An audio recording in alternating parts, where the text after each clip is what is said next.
Halo, selamat kembali di One Stock Research. Di episode kali ini kita akan membahas saham yang menurut saya ini cukup menarik karena sahamnya ini saya analisa ya. Ini menjadi saham yang sangat cocok untuk menjadi saham yang bisa di backdoor selain karena lini bisnisnya yang sangat simple ya, sangat simple, terus value asetnya juga kecil, dan beberapa indikator lain. Nah, akhirnya saya memiliki tesis bahwa saham ini akan berpotensi untuk di backdoor. Nah, jadi saham yang saya bahas ini sebenarnya udah pernah saya share ya di grup klien saya di tanggal 31 Januari. Jadi sahamnya adalah saham MEN. Sebenarnya sih saya di sini bersifat spekulatif karena beberapa indikator di sahamnya ini menurut saya sangat cocok untuk di backdoor. Dan buat teman-teman yang mungkin tertarik jadi klien saya, mungkin bisa WhatsApp nomornya di pojok ini. Oke, mungkin langsung di next saja ya. Nah, saham MEN ini adalah saham yang bergerak dalam bidang teknologi ya. Jadi sahamnya ini bergerak dalam bidang teknologi tapi masih perusahaan yang kecil, dan kantornya sendiri itu masih berada dalam sewa ruko ya, atau di ruko tertentu di salah satu mall di Jakarta. Dan kalau kita cross check berita di tahun 2023 itu pengendalinya itu sempat jualan ya di harga 15. Nah, jika memang pengendalinya ingin menjual seluruh sahamnya, itu adalah sekarang ya, karena sekarang itu waktu yang pas, karena sekarang itu banyak saham-saham backdoor ya, dari perusahaan China, dari perusahaan Singapura, itu banyak yang melakukan backdoor listing. Nah, alasannya kenapa? Alasannya itu karena sekarang regulasi untuk IPO itu sekarang lebih diperketat. Nah, maka dari itu banyak perusahaan yang dari asing atau mungkin dari Singapura itu yang lebih memilih untuk membackdoor sahamnya ke saham-saham akselerasi ya, khususnya yang ada di Indonesia. Karena apa? Karena selain kalau misalkan sahamnya udah listing pajaknya lebih murah ya, itu lebih simple. Jadi lebih gampang itu aksi regisu daripada IPO. IPO kan lama ya. Makanya sekarang banyak saham yang di backdoor seperti itu. Nah, ngomongin tentang MEN, kenapa MEN ini sangat menarik? Kalau menurut saya sih, yang pertama ya, sahamnya ini asetnya sangat kecil ya, cuma 45 miliar. Jadi untuk saham yang di backdoor sih ini asetnya sangat kecil, dan ini sangat cocok ya untuk di backdoor ya. Dan kalau kita lihat equity-nya itu 43 miliar juga. Dan selain asetnya yang sangat kecil ya, kalau kita analisa juga, MEN ini dari segi utangnya sangat kecil teman-teman. Ini cuma 0,04 ya, 0,04%. Kalau kita cross check beberapa saham yang di backdoor itu utangnya kecil. Kayak misalkan PAK ya, PAK itu dia utangnya sangat kecil teman-teman. Dia itu sebenarnya perusahaannya masih bagus, asetnya ya seperti MEN saat ini ya, asetnya itu mungkin di kisaran 50 sampai 70 M, terus hutangnya itu kecil, dan perusahaannya itu masih laba. Labanya meskipun masih tipis ya. Dan MEN ini karakternya itu sama. Nah ini ya, MEN ini sebenarnya masih laba, meskipun labanya cuma 800 juta, 1 M, tapi sebenarnya perusahaannya itu masih laba teman-teman. Nah, ini market cap-nya MEN itu sekarang 72 billion atau 72 M ya. Tapi saya yakin akuisisinya sih pasti kecil ya, nilainya itu pasti di bawah ini.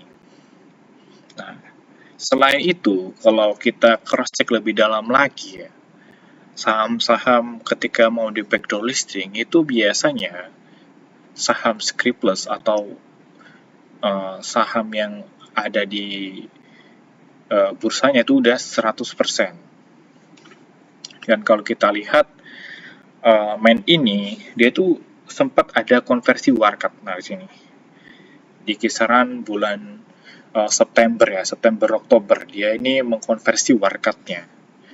Jadi warkatnya yang belum 100% di bulan ini tuh udah mulai dikonversi, dan kalau misalkan kita cross check sahamnya itu mulai naik ya semenjak ada konversi warkat ya.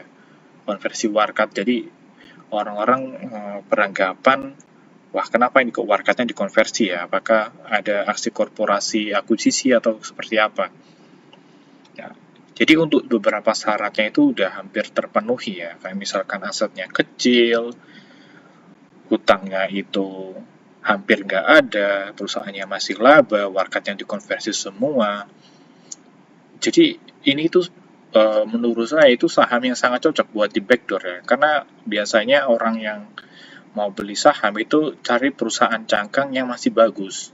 Jadi nggak hutangnya yang gede, terus apa namanya, usahanya nggak rugi-rugi banget gitu. Jadi cari perusahaan cangkang yang sebenarnya perusahaannya itu masih kecil, tapi dijual dengan harga yang masih murah gitu, seperti itu. Dan kalau kita cross check lebih dalam ya dari segi bendermologi sendiri, itu kalau kita lihat ya ini ya, di tahun 2023 ya, ini pengendalianya sempat jualan ya. Mungkin teman bisa cross check aja di sini, ini entry Pramana dan Agus Mulyanto ini jualan, yang di share di berita sebelumnya itu di harga 15.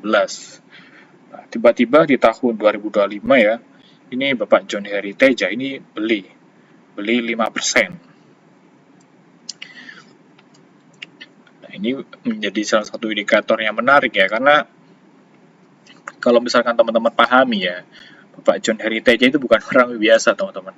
Mungkin teman-teman bisa Google aja ya siapa Bapak John Heri Teja. Jadi dia itu punya jabatan penting ya di salah satu sekuritas. Dan orang-orang yang memiliki jabatan seperti Pak Heri Teja ini pasti memiliki info yang uh, lebih besar lah daripada kita ya sebagai investor retail gitu.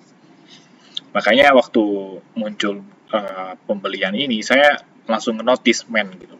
Makanya waktu itu saya share di grup klien saya bahwa men ini menarik karena ada salah satu petinggi sebuah sekuritas ini membeli saham ini gitu.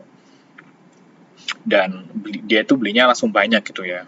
Belinya banyak, dan dia emang berencana masuk ke 5% ya, 5% orang yang memiliki saham men, dan itu jarang terjadi ya orang yang beli saham sampai pengen 5% ya, karena biasanya orang yang kaya itu pengen dia itu tidak terlalu terekspos, tapi si Pak Heri Teja tiba-tiba agresif untuk beli saham men. Nah, kira-kira ada apa ya? Nah, ternyata ya kalau kita cross check kemarin itu saham men itu ada transaksi nego. Transaksi nego ini pakai sekuritas MNC ya, itu di harga 20 di sebesar 20 miliar. Jadi bisa bayangin aja ya, market atau asetnya men itu sebesar 40 miliar. Ini tiba-tiba ada yang beli sahamnya ini 20 miliar. Jadi kan ini udah hampir 50% ya, hampir 50% sahamnya ini tiba-tiba ada yang beli gitu. Nah, kira-kira kedepannya ada apa? Makanya kita akan melihat di laporan keterbukaan kepemilikan informasi selanjutnya. Karena biasanya untuk laporan seperti ini tuh munculnya agak lama ya. Mungkin kita tunggu 1 minggu ke depan. Dan saham men sendiri ya, kalau kita lihat hari ini sahamnya ini udah mulai naik ya. Waktu itu saya share sih waktu di tanggal 31 itu masih harga 30-an. 33, 36 lah. Cuman pada hari ini udah 50-an. Dan apakah men ini akan di backdoor?